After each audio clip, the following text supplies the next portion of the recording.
ওয়াস্তাঈনু বিস-সাবরি ওয়াস-সালাহ, হে ঈমানদারগণ তোমরা সালাত আদায় করো কিসের সাথে? ধৈর্যের সাথে। ইন্নাল্লাহা মা'আস সাবিরিন, নিশ্চয়ই আল্লাহ ধৈর্যশীলদের সাথে আছেন। দেখেন, আমরা এমন ব্যক্তি আছে যারা 5 ওয়াক্ত নামাজ পড়ে, এরপরেও কি গুনার কাজ ছাড়ে না, গুনার কাজ করে। কিন্তু আল্লাহ যে আয়াতের মধ্যে বলছেন যে নিশ্চয়ই নামাজ ইন্নাস সালাতা তানহা আনিল ফাহশাই ওয়াল মুনকার, নিশ্চয়ই নামাজ, যেটাকে আমরা আরবিতে বলে সালাহ, বাংলায় আমরা বলি কি নামাজ, নিশ্চয়ই নামাজ মানুষকে খারাপ গৃহীত সকল অপকর্ম থেকে বিরত রাখে। এটা কার কথা? আল্লাহ তাআলা নিজের কথা। দুনিয়ার কোন মানব রচিত আইনের কথা নয়, দুনিয়ার কোন প্রেসিডেন্টের কথা নয়, দুনিয়ার কোন প্রাইম মিনিস্টারের কথা নয়, আল্লাহ তাআলা নিজেই বলছেন এই কথা। এই জন্য আমাদেরকে নামাজ আদায় করতে হবে ইখলাস এবং একমাত্র আল্লাহ তাআলাকে রাজি খুশি করার জন্য, দুনিয়ার আর কাউকে নয়। যদি আমাদের নামাজটা এমন হয়ে যায় যে আমি যদি নামাজে না যাই, ওই একজনে যদি আমাকে দেখে বলবে তুমি নামাজ আসো না, এই উদ্দেশ্যে যদি আমরা নামাজ পড়ি, এটা হয় কি রিয়াজত ইবাদত, মানুষকে দেখানোর জন্য। এই নামাজ আপনি সারা জীবন পড়লেও কি কোনো লাভ হবে না।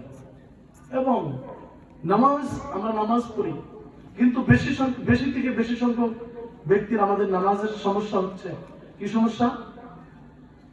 নামাজের প্রথম নামাজ ভঙ্গের কারণ যেটা, নামাজের অশুদ্ধ বলা, তাই না?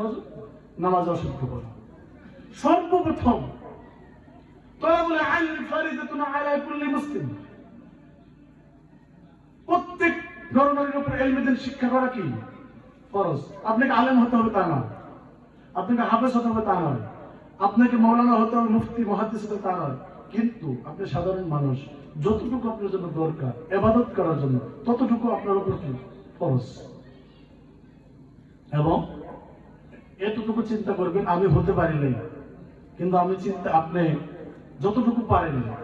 আল্লাহ রাসূল সাল্লাল্লাহু আলাইহি সাল্লাম বলেন, কোন ব্যক্তি ইলমে দ্বীন শিক্ষা করে নাই, বৃদ্ধ বয়সে এসে সে তার ভুল স্বীকার করে তাওবাতান নাসুহা করে আল্লাহ তাআলার কাছে ক্ষমা চাওয়ার পরে সে যদি প্রত্যেকদিন একটি একটি হরফ শিখে এমন অবস্থায় ওই ব্যক্তি মারা যায়, আল্লাহ তাআলা তার পিছনের সমস্ত গুনাহ খাতা মাফ করে দেন, সুবহানাল্লাহ।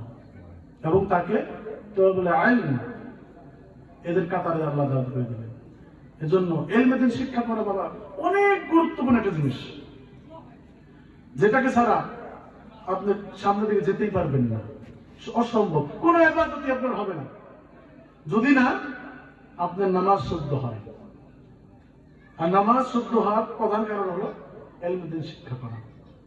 এই জন্য আপনি পড়তে পারেন নাই, ছোটকালে আপনি পড়েন নাই, আর্থিক অবস্থা ভালো ছিল না, সব মিলিয়ে হয়েছে, কিন্তু এখন যে সময়ের মধ্যে আছেন, বর্তমান যে প্রেক্ষাপটে আছেন, আপনার ছেলে আছে, আপনার নাতি আছে, প্রত্যেককে সকালবেলায় নুরানি মাদ্রাসা আছে, এগুলিতে ভর্তি করে দেবেন।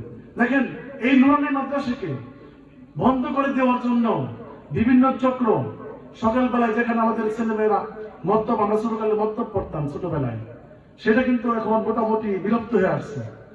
এখন আমাদের বহুত ক্যাডেট হইয়া এখন নুরানি মাদ্রাসার ছাত্রছাত্রী কি কমের দিকে চলে আসে। কিন্তু আমাদের উলামায়ে কেরামের মেহনতে বর্তমানে আলহামদুলিল্লাহ অনেক হয়ে গেছে নুরানি মাদ্রাসার ছাত্রছাত্রী।